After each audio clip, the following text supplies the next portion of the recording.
The first sound was not the laughter or the clinking of glasses. It was the sharp crack of Marcus's palm slamming across my face. The slap echoed through the dining room louder than the television in the corner, louder than the chatter that had filled the house only seconds before. My cheek burned, my ears rang, and the stem of the wineglass in my hand slipped from my fingers, shattering into hundreds of glittering shards across the polished hardwood floor. For a moment, I stood frozen, my chest heaving, the metallic taste of fear mixing with the tang of spilled Merlot. All around me, his family sat stiff at the Thanksgiving table, their forks mid-air, their eyes wide but unblinking. Not one of them moved. Not one of them spoke. My breath caught in my throat. I wanted someone to break the silence, to stand up to whisper even the smallest word of comfort. Instead, Donna, my mother-in-law, adjusted her pearl necklace and poured herself another glass of wine. Brenda Marcus's sister smirked into her plate, her lips curling as if she had been waiting for this moment. Carl, his younger brother, leaned back and chuckled under his breath as though this were nothing more than a scene from a cheap sitcom. And Marcus, my husband, my partner of 20 years, stood over me with a sneer carved into his face. "You embarrassed me in front of my family," he hissed, his fingers tightening around my wrist until I winced. "Maybe now you'll learn your place." My heart pounded so violently I thought my ribs might crack. I felt every eye on me, yet no one came to my defense. The room was heavy with complicity, thick with the smell of roasted turkey and betrayal. I wanted to scream, to fight back, but the weight of their silence pressed down harder than Marcus's grip. I could almost hear my dignity tearing apart like fabric stretched too thin. He yanked me away from the table, dragging me toward the hallway as the scrape of chair legs against the floor followed behind. No one stopped him. The only sounds were the scrape of my heels against the wood and the laughter of his sister, high-pitched and cruel.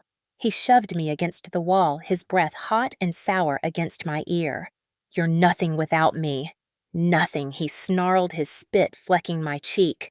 The sting of his words cut deeper than the bruise forming across my jaw. For a moment, I thought I might crumble to the floor, sink into the shards of broken glass, and disappear forever. And then, cutting through the tension clear and steady, came the voice of my daughter.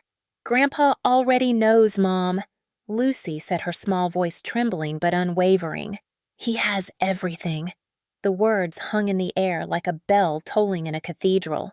Every head turned, every fork clattered down onto porcelain. Marcus's face shifted in an instant from fury to fear, the blood draining from his cheeks.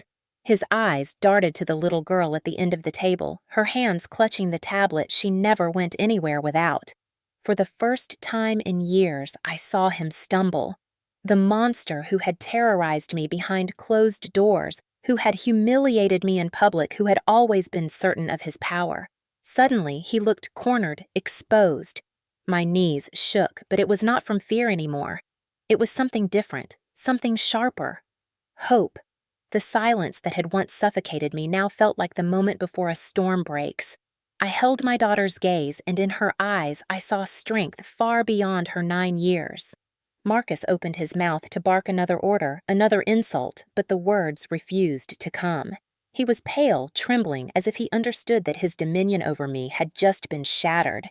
He realized the evidence was out of his control, in the hands of someone he could not silence.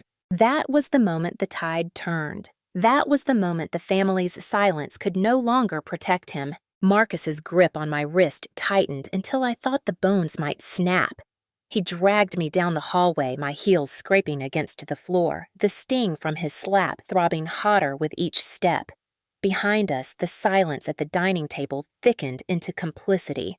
Donna's voice finally broke it, not with concern, but with ice. "Sit back down, everyone. She'll be fine once Marcus teaches her a lesson." My stomach churned.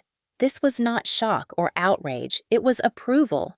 Brenda's laughter followed, shrill and mocking, like glass shattering all over again.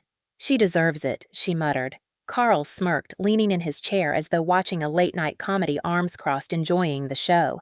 My throat tightened, words dying before they could leave my lips.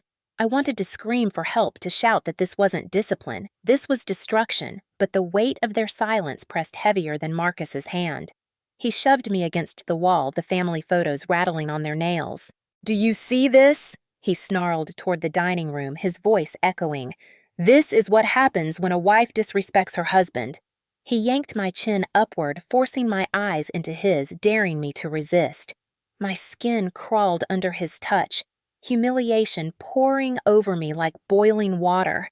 My legs trembled, my palms slick with sweat, but I caught sight of Lucy standing in the doorway. Her small body framed by the glow of the dining room light, her eyes wide but steady. She didn't cry. She didn't scream. She held her tablet tight against her chest like a shield. Marcus's face twisted with rage when he saw her. "Put that thing down!" he barked, his voice cracking under the sudden edge of fear. For a split second, his mask slipped. His fury wasn't just at me anymore. It was at the possibility that someone else held the key to exposing him. Donna rose from the table, her pearls glinting in the light. "Marcus, don't lose control in front of the child," she scolded, but her tone was not protective. It was strategic. She wanted him to rein it in just enough to keep the family secret, not to spare me. Brenda chimed in, rolling her eyes. "Lucy, go upstairs. This is between adults." The hypocrisy sliced through me. They would protect Marcus, not his wife, not even his own daughter. My voice cracked as I finally found the strength to speak. "Enough, Marcus. You will not touch her." I stepped between him and Lucy. My arms spread wide, though my body shook. His chest heaved, his nostrils flaring. "You think you can stop me?" He spat his spit flying against my cheek. The dining room had gone deadly quiet again, save for the ticking of the clock above the mantel. It was the silence of witnesses who chose to be accomplices. Then Lucy's voice, calm but piercing, cut through the tension. "I already sent it to Grandpa," she said. Her words were soft, but they hit like a hammer. Marcus froze. His hand, once raised to strike again, hovered in the air before slowly dropping to his side. His eyes darted around, searching for control, but none of his family moved to help him. His jaw tightened, veins rising in his neck, but the color had drained from his face. He knew. The recordings were beyond his reach. The truth had escaped the prison of his house. And for the first time, the fear belonged to him. Lucy did not move. She stood at the threshold of the hallway, small shoulders squared against the glow of the dining room light. Her fingers clutched the tablet so tightly, her knuckles whitened, but her gaze did not waver. She looked at her father as though she were no longer the child who once cowered beneath the sound of his footsteps. Her voice carried through the silence, trembling but steady enough to slice through the air. "Grandpa already knows, Mom. He has everything." The words hit Marcus like a blow, far stronger than the slap he had given me. His face drained of color, his jaw sagging for a fraction of a second before rage snapped it shut again. He lunged a step forward, pointing a finger at her. "You don't know what you're talking about, brat! Put that down!" But his voice cracked in the middle, betraying the fear buried under his anger. At the table, Donna gasped, not in horror at his violence, but in panic at the risk of exposure. She hissed under her breath, "Marcus, stop this nonsense before she says too much." Brenda pushed back her chair and rose with exaggerated calm, trying to seize control. "Lucy, sweetheart, this is grown-up business. Go to your room now." Her tone carried the same condescension she had always used on me, but it faltered when Lucy raised the tablet higher like a torch in the darkness. Lucy's eyes locked with mine. In them, I saw not only fear, but resolve, as though she had rehearsed this moment in secret. She had carried the weight of my silence longer than a 9-year-old ever should. Now she was cutting through it. "I sent the recordings to Grandpa," she said more firmly. "And to the lawyer." The silence broke in gasps and half-formed protests. Carl muttered, "This kid is bluffing," but the way Marcus staggered back gave him away. His nostrils flared, his breathing ragged as if the walls were closing in. His hands twitched, uncertain whether to strike or to flee. I stepped forward, shielding Lucy with my body. My heart raced, but the tremor in my hands was not only fear, it was defiance. "She's not bluffing," I said, my voice hoarse but louder than I intended. "You should be afraid, Marcus." The truth is out." He bared his teeth, eyes wild, scanning the room as if expecting his family to rally to his side. But they stayed rooted in their chairs, torn between their loyalty to him and the sudden realization that they might be dragged down with him. Donna's pearls rattled as she clenched her fists. "Do something," she hissed at him, her mask of control cracking. Brenda stepped backward, muttering curses under her breath. Carl stopped smirking. The facade of superiority was slipping from all of them. Marcus's voice dropped to a growl. "You little witch!" he spat at Lucy.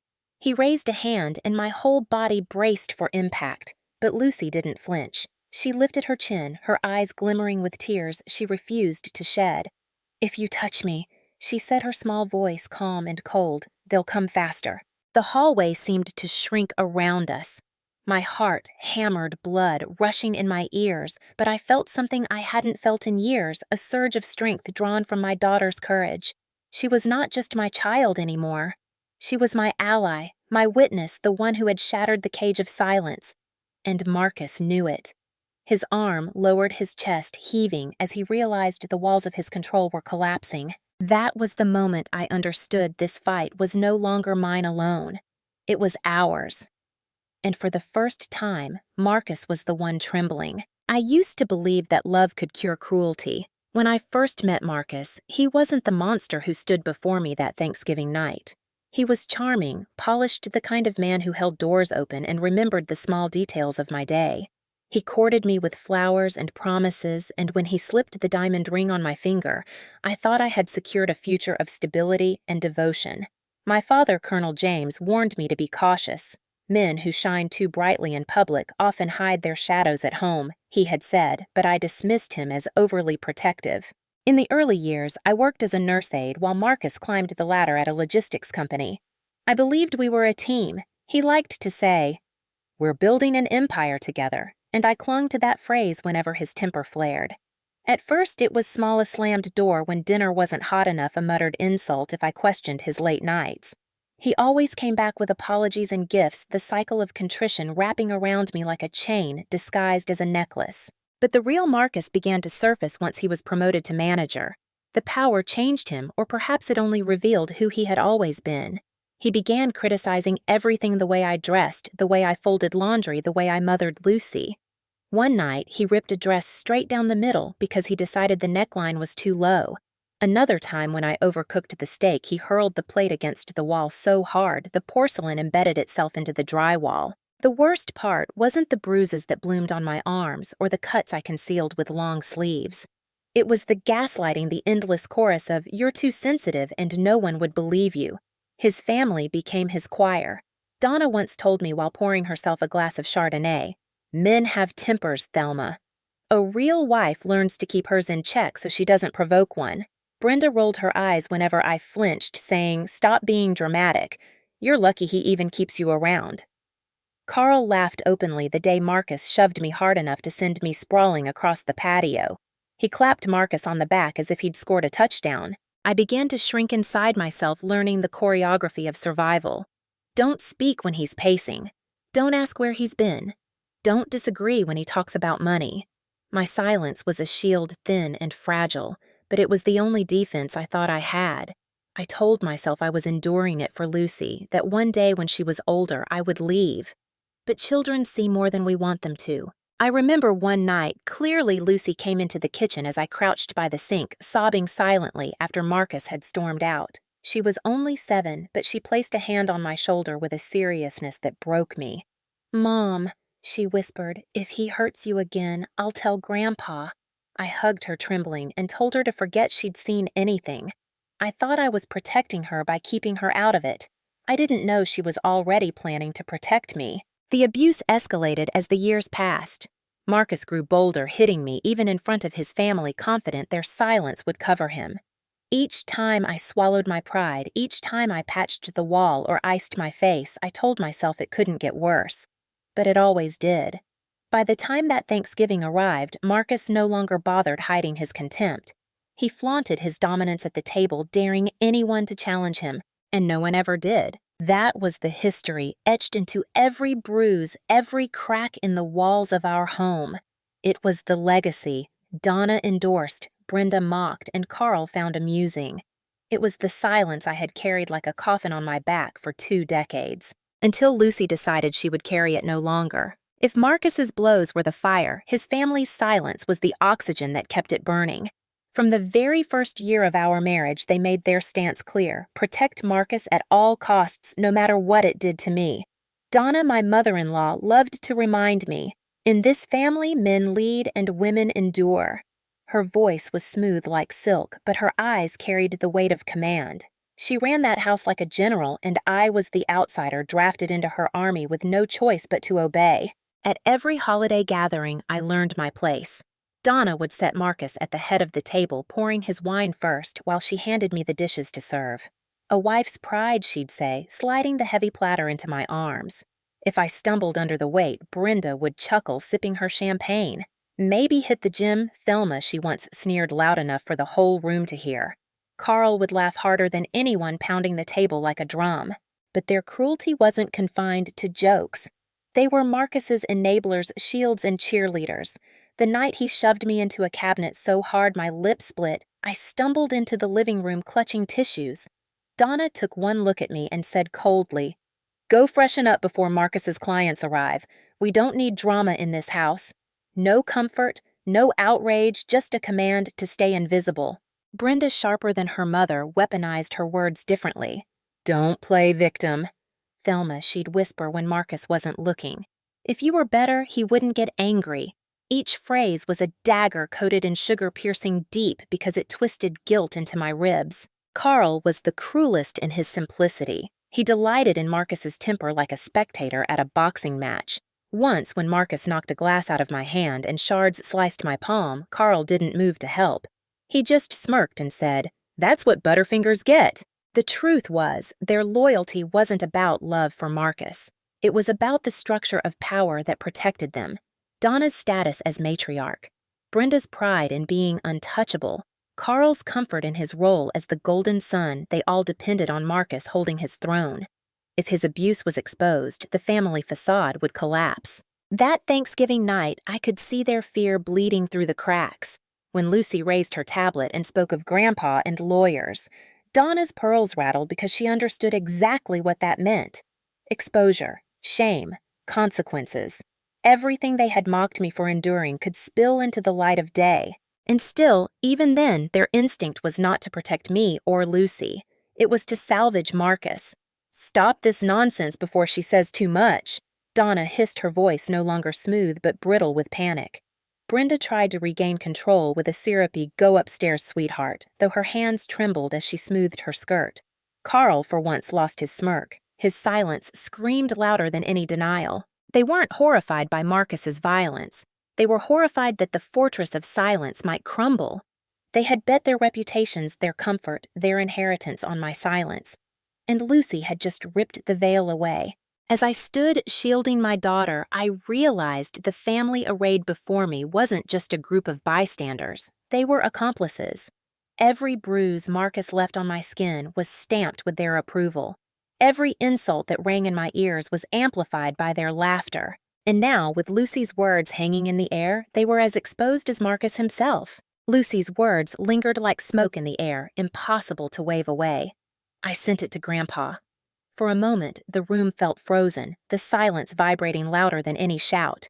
Marcus's hand twitched at his side, his fury caged by the sudden weight of those words. Donna's face drained of color. Brenda's smirk cracked, and even Carl looked rattled.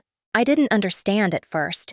My mind reeled, still throbbing from the slap, still tasting blood and salt in my mouth. How could Lucy have sent anything to my father when she was only 9? My confusion gave way to realization when she shifted the tablet, its screen glowing faintly. My breath caught. Lucy had not been a passive witness. She had been recording. "Lucy!" My voice broke, half in fear, half in awe. She didn't flinch. "I sent the file's mom. Grandpa told me what to do if it ever got bad again." Her voice quivered but held steady like a candle flame in the wind, refusing to go out. Marcus stepped forward, veins bulging at his temple. "You lying brat!" His voice was low, guttural, but he didn't lunge. He didn't dare. The balance of power in that hallway had shifted. Behind us, Donna tried to recover her composure. She adjusted her pearls with trembling fingers. This is ridiculous. A child's word against the family who would believe her. Lucy's chin lifted. Not just my word. Videos, recordings. He hit Mom last week in the kitchen. I have it all. Every molecule of air in that house changed in that instant. I realized Lucy had been planning watching, waiting for the moment when silence would no longer be enough. And my father, Colonel James, had been her ally. A memory surged into me. 2 months earlier, I'd left Lucy at my dad's place for the weekend while I worked a double shift at the nursing home. When I came to pick her up, she was sitting at the kitchen table with him, their heads bent together over his old laptop. I thought nothing of it at the time, just a grandparent indulging his granddaughter's curiosity. But now it was clear. He had given her the tools, the instructions. Lucy spoke again, calm but unyielding. Grandpa told me to send everything to his lawyer if Dad hurt you again. I did it tonight. My knees nearly buckled. Relief surged so hard it felt like vertigo. For years I had carried the burden alone, believing that protecting Lucy meant keeping her ignorant.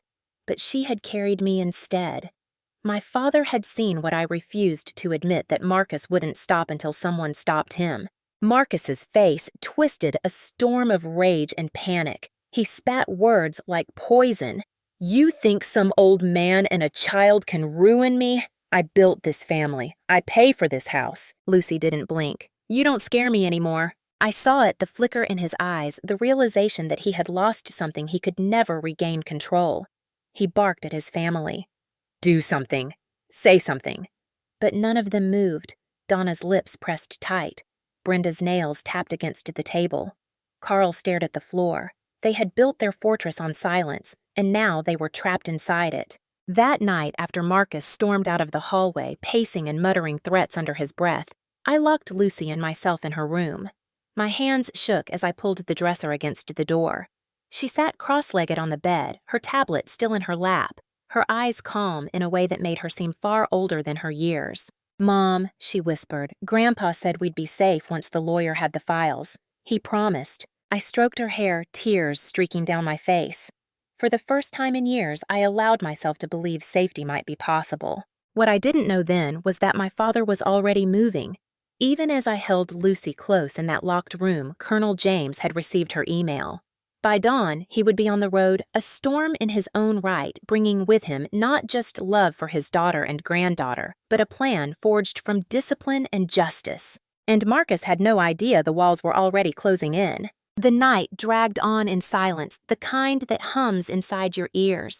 Lucy finally drifted into a fitful sleep against my chest, her tablet still clutched to her side like a shield.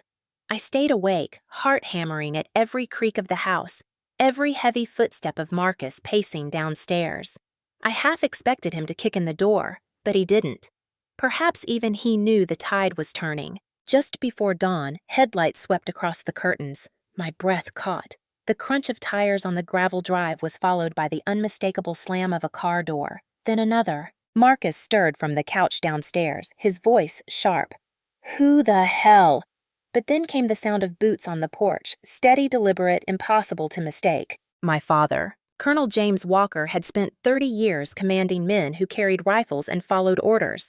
Even in retirement, that authority clung to him like a second skin. He was broad-shouldered, silver-haired, his jaw set in stone. When he pushed open the door without knocking, the house itself seemed to shrink back. Marcus rose to his feet, puffing his chest, but the bravado faltered. James, he said, his voice strained, this isn't your business. My father's gaze sliced through him like a blade. You made it my business the first time you laid a hand on my daughter. Behind him stepped another figure, Mr. Kaplan, my father's attorney, briefcase in hand, spectacles glinting in the pale morning light. He nodded politely, but his presence was steel-wrapped in civility. He carried not only the law, but the promise of exposure. Donna appeared at the top of the stairs in her robe, lips pursed tight. Brenda followed, feigning composure, while Carl dragged his feet, eyes bleary. They gathered like vultures, sensing carrion, but for once they weren't circling me. Lucy's recordings are in my possession, my father announced. His voice filled the house deep and unwavering. They've been time-stamped, backed up, and secured in multiple copies. If anything happens to Thelma or to Lucy, those files go straight to the district attorney. Marcus laughed a brittle, hollow sound. You think some videos will ruin me? People respect me. I provide for this family. I built my reputation from the ground up. Kaplan opened his briefcase with slow precision, withdrawing a manila folder. I suggest you take a look at the charges you're already facing. He slid papers onto the coffee table, restraining order petitions, affidavits, and preliminary filings ready to move. The sound of paper hitting wood was louder than any shout. Donna descended the stairs, clutching the railing. James, surely this isn't necessary. Families have disagreements. We handle things privately. My father turned, eyes blazing. Disagreements. You call bruises disagreements. You call a child forced to record her father's violence a family matter to sweep under the rug. His voice thundered.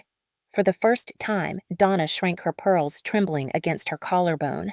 Brenda sneered. This is overblown. Thelma's always been dramatic. Before I could answer, Lucy's small voice cut through. She had woken and come to the landing, hair mussed, tablet in hand. It's not drama, it's truth. Her words were steady, each one a nail in Marcus's coffin. The silence that followed was suffocating. Marcus's face modeled red veins pulsing at his temples. But he didn't move. Not with my father standing before him, not with Kaplan calmly gathering the papers back into his briefcase like a man with all the time in the world. My father placed a hand on Lucy's shoulder, guiding her gently toward me. You're safe now, he murmured. To me, his eyes softened for the first time that morning. Thelma, it ends today. And in that moment, I believed him. Marcus, however, had one last card to play. He straightened, forcing a grin that didn't reach his eyes. You think you can walk into my house and dictate terms? You'll regret this. But I saw it, the twitch in his jaw, the sheen of sweat on his brow. For the first time, Marcus wasn't the predator. He was cornered prey. And my father was just getting started. The morning sun was creeping higher, casting long stripes of light through the living room curtains. But instead of warmth, the house felt colder than ever, thick with the weight of truths about to detonate. My father remained planted in the center of the room, shoulders squared, a sentinel who refused to yield. Kaplan, ever composed, dialed numbers on his phone, as if already setting wheels in motion. Marcus paced like a caged animal. His swagger was gone, replaced by frantic energy, the kind of desperation that lashes out before it collapses. This is my house, he snapped, his voice cracking. You can't just march in here and humiliate me in front of everyone. My father's gaze never wavered. No, Marcus. You humiliated yourself the moment you raised your hand to my daughter. Today, you face the consequences. The family tried to hold their crumbling walls of denial. Donna hissed, James, don't do this. Think of Lucy. Think of what the neighbors will say if police cars pull up outside. Exactly, my father said, turning his head slowly toward her. Let the neighbors see. Let the whole town see. This charade ends. Brenda's face blanched. She tugged at her sleeve as if trying to vanish into her own skin. Carl opened his mouth, closed it again, then slumped into a chair, defeated. For once, none of them had a script. Then came the sound. The crunch of tires on gravel again, but heavier this time. Multiple cars. Doors slamming, radios crackling faintly. Marcus froze. 2 uniformed officers stepped into the entryway. One of them tall and broad, with a jaw set like stone. The other carried a tablet, scanning notes as she entered. They didn't come with hesitation. They came with purpose, with intent. Kaplan greeted them like old acquaintances. Officers, thank you for responding so promptly. You'll find the preliminary filings here, he said, passing over documents already stamped and organized. Marcus's voice turned wild. You called the cops on me in my own house. He jabbed a finger at me, at Lucy. This is all her fault. She poisoned you against me. You ungrateful little— Enough! The taller officer cut him off with a single word, calm but commanding. Mr. Johnson, step back. Marcus ignored the warning, stepping closer to me, spittle flying as he roared, Do you have any idea what you're doing, Thelma? Without me, you're nothing. Nothing. But I didn't flinch this time. I felt Lucy's small hand slip into mine, steady, certain. I met Marcus's eyes and said, voice low but sharp as glass, You're wrong. Without you, we're free. Something inside him broke. He lunged. The officers moved faster. In an instant, Marcus was spun around, his arms wrenched behind his back, his shouts turning into guttural grunts as steel cuffs clicked shut. The sound echoed through the house, final and undeniable. Donna cried out, "This is outrageous!" She rushed forward, but my father blocked her path with one step. "Stay back, Donna. Your reign of silence is over too," Brenda muttered. "This will ruin us," under her breath, her voice trembling. Carl simply buried his face in his hands. The female officer read Marcus his rights in a firm, even tone. Each word was a nail hammered into the coffin of his power. You have the right to remain silent. Anything you say can and will be used against you in a court of law. Marcus spat curses thrashing, but the cuffs held. For all his rage, he was no longer a man of power. He was just another abuser exposed, dragged into the light he had feared for years. Lucy watched wide-eyed but not afraid. She held the tablet tighter, her voice barely above a whisper. "We did it, Mom." I pulled her close, pressing a kiss into her hair. "Yes, sweetheart, we did." The officers led Marcus out the front door, his protests fading as he was shoved into the back of the squad car.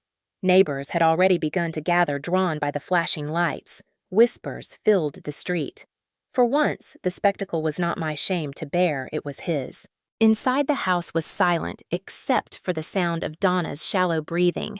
She sank into a chair, her hands trembling too hard to lift her teacup. My father stood tall, his presence filling every corner of the room. "This isn't over," he told them all. "You enabled him for years. You let it happen. There will be consequences for every single one of you." And for the first time in decades, I felt it, the weight lifting the coffin, cracking open air, filling my lungs again. Marcus was gone. The silence that once bound me had finally been broken. The days that followed were a blur of paperwork, courtrooms, and revelations. Marcus's arrest wasn't just a headline in the local paper. It was the collapse of a facade his family had spent decades maintaining. At the arraignment, I sat in the second row with Lucy beside me, her small hand folded into mine. Marcus shuffled into the courtroom in an orange jumpsuit, his wrists shackled. Gone was the polished, commanding man he projected at every holiday. He looked smaller now, his bravado stripped by fluorescent lights and the gavel's echo. The prosecutor rose and laid out the case. Multiple counts of domestic battery, child endangerment, intimidation, and coercion. Videos and recordings Lucy had captured played on the screen. Marcus shouting, throwing objects, striking me. Each clip landed like a hammer against stone. The gallery gasped, murmurs rippling through the room. Marcus's attorney tried to discredit the evidence, claiming the recordings were manipulated, but Kaplan was ready. He presented authentication logs, timestamps, metadata, and even statements from a digital forensic expert. The evidence was airtight. Then came the testimonies. My father, resolute in his uniform jacket, spoke firmly about his granddaughter's courage about the night she sent him the files. A neighbor testified she had heard shouting for years, sometimes loud enough to shake the walls. Even Lucy, with her brave little voice, stood before the judge and said, "I just wanted Mom to be safe." The judge's face softened at that, but her ruling was iron. Marcus was denied bail, deemed a flight risk and a danger to his family. He was remanded until trial. As Marcus was led out of the courtroom, he turned his eyes on me, filled not with rage, but with something darker defeat. He knew the fortress had crumbled. But it wasn't only Marcus who faced consequences. In the following weeks, subpoenas landed like thunderbolts on his family. Investigators dug into Donna's finances after Kaplan unearthed evidence she had helped Marcus hide assets and launder money through joint accounts. Brenda's smirks vanished when her text messages were read aloud. Messages mocking my injuries, advising Marcus on how to handle me without leaving marks. Carl's job at the bank evaporated after his supervisors saw security footage of him ridiculing me on company property. One by one, their carefully constructed reputations unraveled. Neighbors who once envied their wealth crossed the street to avoid them. Invitations dried up. The fortress of silence they had built now stood as a monument to their complicity, visible to all. For me, the change was slower, more delicate. I moved back into my father's home with Lucy, the smell of fresh coffee and wood polish replacing the tension-soaked air I had lived in for years. The first night I slept without pushing a dresser against the door. I woke to sunlight, not fear. Lucy began therapy guided by a gentle counselor who praised her bravery while helping her process the weight of what she had carried.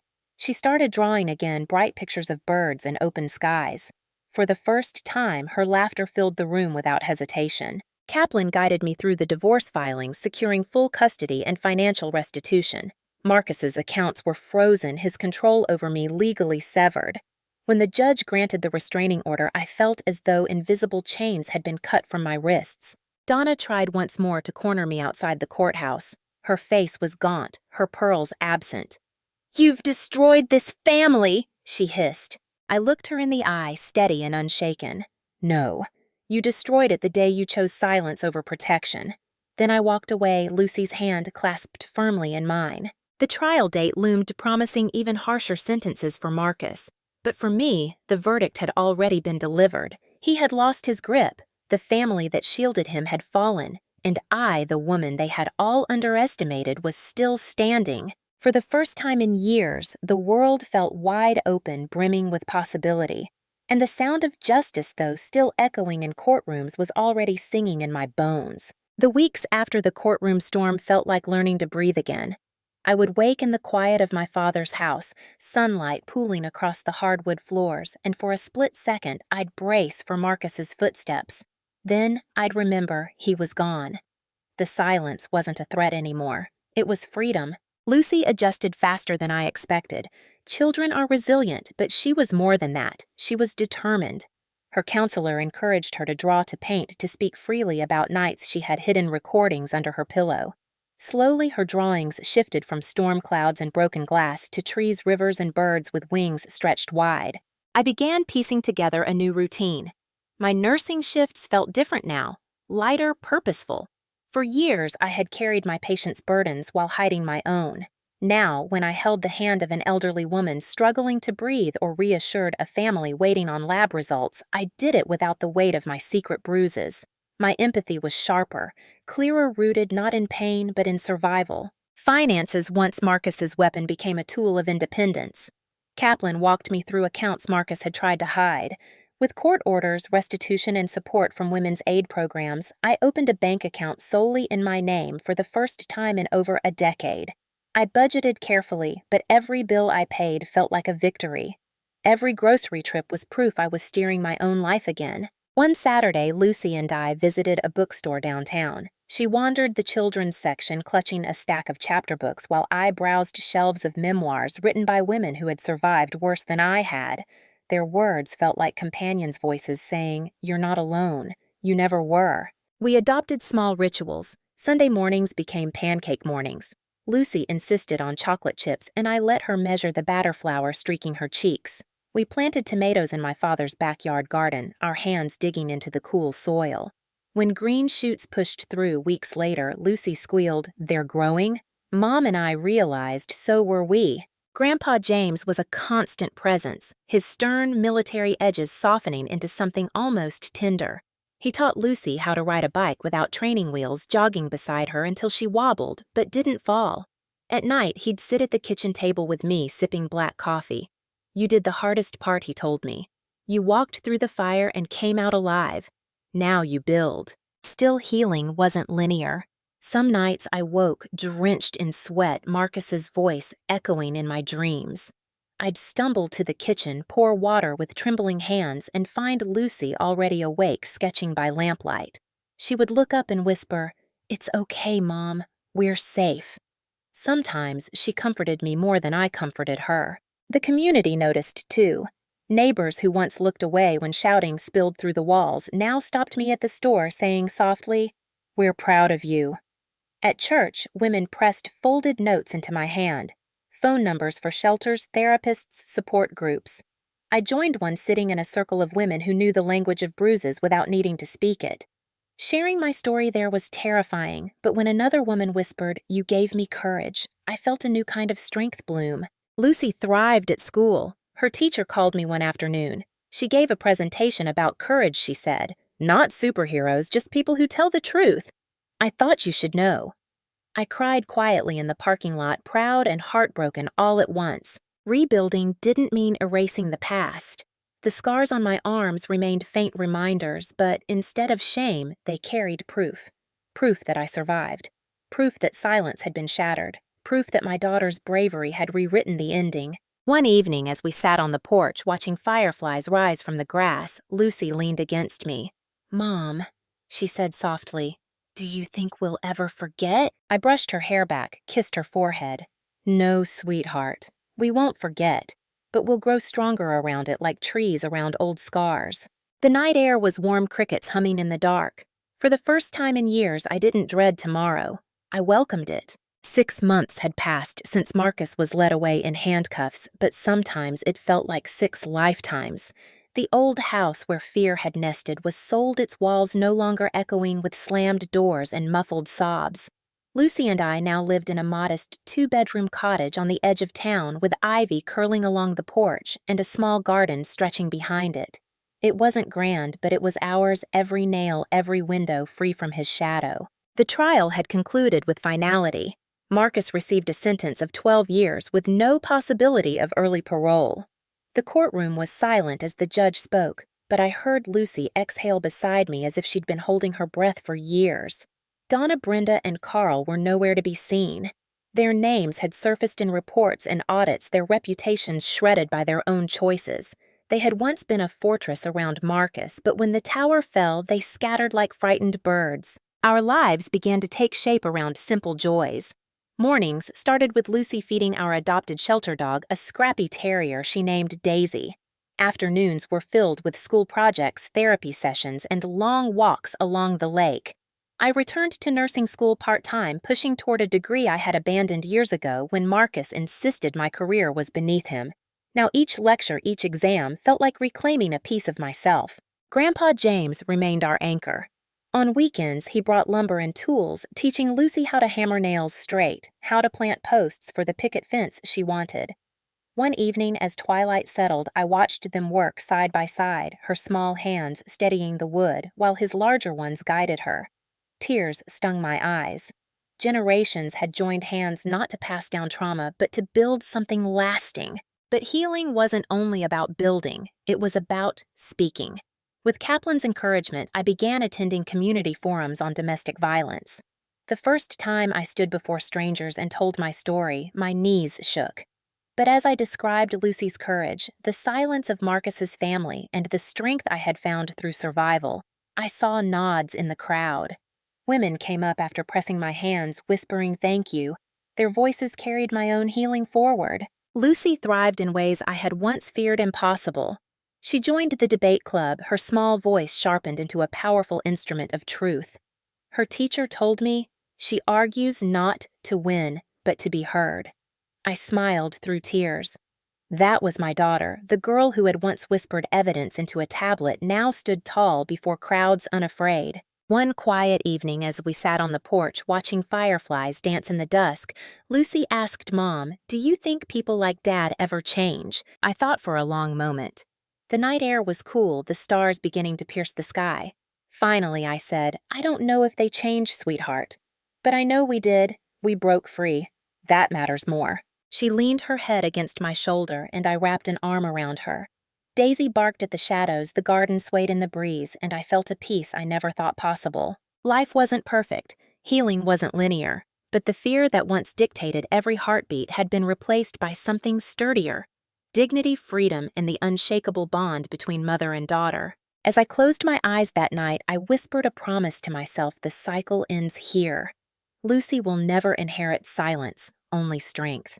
And I, once voiceless, had become not only a survivor, but a witness for her, for myself, and for anyone still trapped in the dark. When I look back now, I realize this story was never just about Marcus's violence. It was about silence, the silence of those who knew but looked away. The silence that nearly swallowed me whole. What broke that silence was not a lawyer or a courtroom. It was my daughter, only 9 years old, standing up with a courage far greater than her years, refusing to let fear define our lives. To those of you watching, especially if you are over 50 and perhaps have lived long enough to see both joy and heartbreak, remember this. Abuse thrives in secrecy. Justice begins when someone dares to speak. Maybe it's a neighbor. Maybe it's a grandchild. Maybe it's you. I am not telling this story to dwell in pain, but to remind you that resilience is possible at any age. You can rebuild. You can choose dignity over fear. and sometimes the smallest voice in the room carries the power to change everything. So, tonight, as you sit in your living room, perhaps sipping tea or watching with family, I want to leave you with this. If you see silence where there should be protection, do not turn away. Be the voice that breaks it. If this story touched you, please take a moment to like this video. Leave a comment below telling me where you are watching from. I love hearing your stories and your cities. And if you haven't already, subscribe to the channel for more real stories of betrayal, justice, and survival. Together we can make sure no one feels alone in the dark again.